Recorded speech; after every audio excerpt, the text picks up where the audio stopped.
வணக்கம் ஃப்ரெண்ட்ஸ். போன வீடியோவில் நம்ம என்ன பார்த்தோம் அப்படின்னா பார்பர்ஸ் பேரடாக்ஸ் பார்த்தோம் இல்லையா. அது வந்து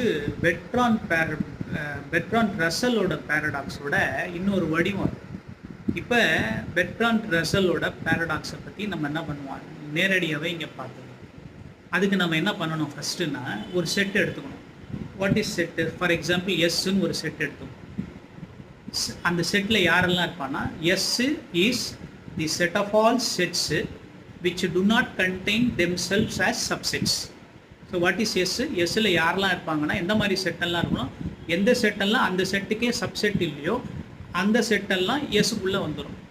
ஸோ எஸ் கண்டெய்ன்ஸ், திருப்பி ரிப்பீட் பண்ணுறேன், S contains set of all sets which do not contain themselves as a subset. சரிங்களா? themselves as a subset, அதுக்கே சப்செட்டாக இருக்கக்கூடாது. இப்போ கேள்வி என்ன அப்படின்னா, ரசல் இந்த கொஸ்டின் தான் கேட்டார். இப்போ எஸ் வந்து எஸ்ஸுக்கு சப்செட்டாக இருக்குமா அப்படின்னு கேட்டார். எஸ் வந்து எஸ்ஸுக்கே சப்செட்டாக போகுமா அப்படின்னா இது ஒரு முரண்பாடை கொண்டு வரும். எப்படி?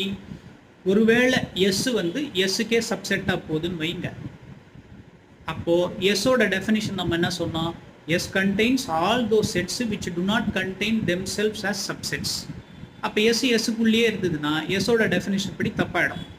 அப்போ எஸ் என்ன வராது, எஸ்ஸுக்கு சப்செட்டாக வரக்கூடாது. ஓகே, இது ஒரு வந்துச்சுங்களா ஒரு பக்கம். இன்னொரு பக்கம் பாருங்கள், எஸ் வந்து எஸ்ஸுக்கு சப்செட் இல்லைன்னு சொன்னால் வச்சுக்கோங்களேன், அப்போ திருப்பி எஸ்ஸோட டெஃபினேஷன் படி எஸ் தான் எஸ்ஸுக்குள்ளே இல்லை, அப்போ எஸ் வந்து டெஃபினேஷன் படி என்ன வரணும், எஸ்ஸுக்குள்ளே வரணும். ஏன்னா S contains all those subsets which do not contain themselves as a subset. அப்போ எஸ்ஸுக்குள்ளே இல்லைன்னா எஸ்ஸுக்குள்ளே வரணும். இதுவும் முரண்பாடு தான்.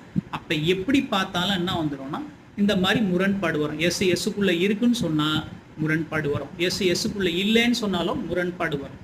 அப்போ இந்த மாதிரி செட்ஸை நம்ம என்ன பண்ணணும், செட் தியரியை அவாய்ட் பண்ணணும். இந்த மாதிரி செட்ஸை என்ன பண்ணிடணும், பேட் செட்ஸு.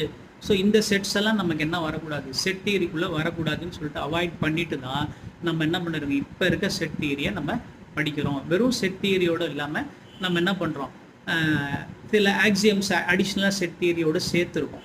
அதெல்லாம் சேர்த்துட்டு தான் இன்றைக்கி என்ன சொல்கிறோம், மாடர்ன் செட் தியரின்னு சொல்லாமல் நியூ ஃபவுண்டேஷன் அப்படின்னு நம்ம சொல்கிறோம். நியூ ஃபவுண்டேஷன் நம்ம படிக்கிற செட் தியரி என்ன பண்ணலாம், ஜெர்மேலோ, ஃப்ராங்கல், ஸ்கோலம் செட் தியரி, அவங்க ஆக்சியம்ஸ்லாம் ஆக்சியமடைஸ் பண்ணதுக்கப்புறம் உள்ளதான் நம்ம படிச்சுட்டு இருக்கோம். அதையும் இப்போ என்ன பண்ணுறாங்க, இம்ப்ரூவைஸ் பண்ணி தேவைப்பட்ட ஆக்சியம் சேர்த்து நியூ ஃபவுண்டேஷன் அப்படின்னு இப்போ பேர் வச்சுருக்காங்க. சரிங்களா?